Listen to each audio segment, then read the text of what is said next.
Kahit si Steph, hindi nakalusot dito kay Draymond Green. Ang nauna kasing nagsabi na ang problema ng Golden State nasa player wala sa coach, si Jimmy Butler. Nakalimutan ko kung anong game yun Nuggets ata.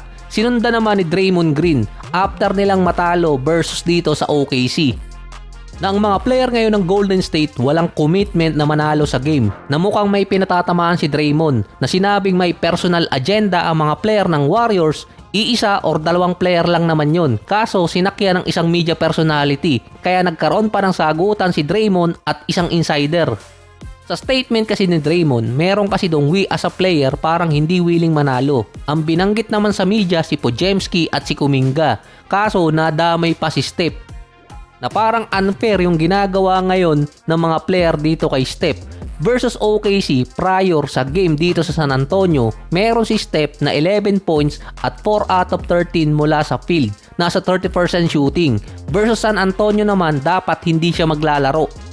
Back-to-back game kasi yon, pero sumubok pa rin itong si Steph. Halos sinolo na yung game. 46 points, 5 rebounds, 5 assists, 2 steals, 13 out of 25 at meron pang 5 out of 16 mula sa 3-point area. 125 to 120 para sa Golden State.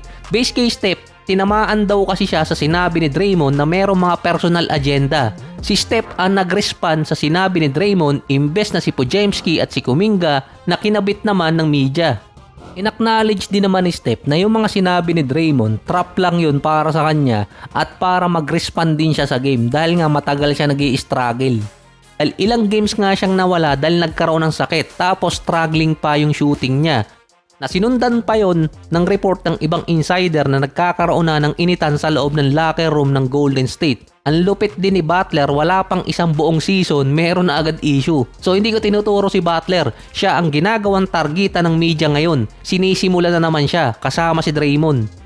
Dumagdag pa na si Kuminga na injured din versus San Antonio na hindi siya nakabalik sa game, sumasakit yung tuhod. Isang araw lang din ang pahinga para sa Warriors at Spurs, maglalaban ulit sila, November 15.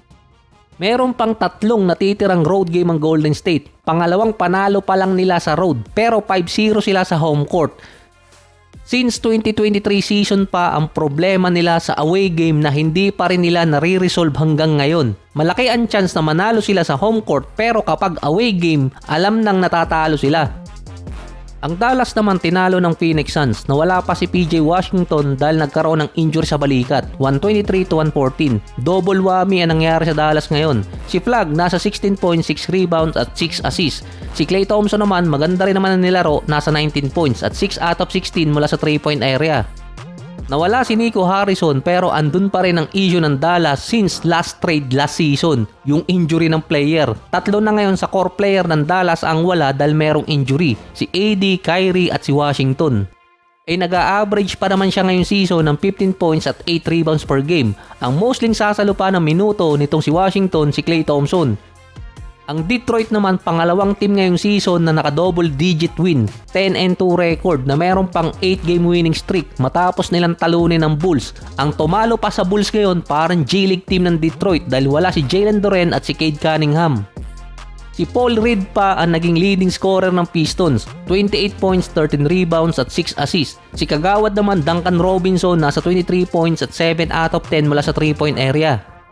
Ang Detroit ang isa sa mga surprising team dito sa East dahil sila ang nangunguna ngayon sa standing. 2 games sila versus sa number 2 at nasa 4 games naman bago bumagsak ng number 7. Dahil ang expectation na mangunguna sa standing sa East ay Cavaliers or kaya Knicks dahil sila yung matagal ng contender. Ang Detroit, batang team pa kung maituturing.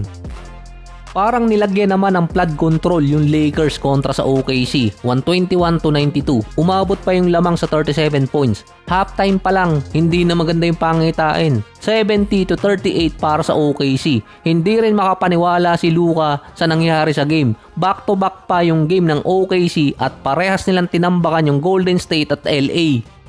Mukhang kailangan na talagang baguhin ni Redick yung 9-player rotation niya. Kaso 9-player lang talaga eh. Kapag bumalik siguro si LeBron, 10 players na. Ang pinapalaro kasi ng OKC nasa 10 to 11 players. Malalim talaga yung rotation nila. Wala pa niyan si Jalen Williams.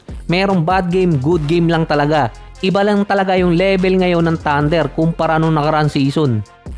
Si SGA nasa 30 points, 9 assists kontra dito sa Lakers. Si Luka na limit sa 19.7 rebounds, 7 assists at 7 out of 20 mula sa field. Si Reeves naman hinaharas ng mga perimeter defender ng OKC, lalo na si Caruso. Na limit lang siya sa 13 points, 5 rebounds at 4 out of 12.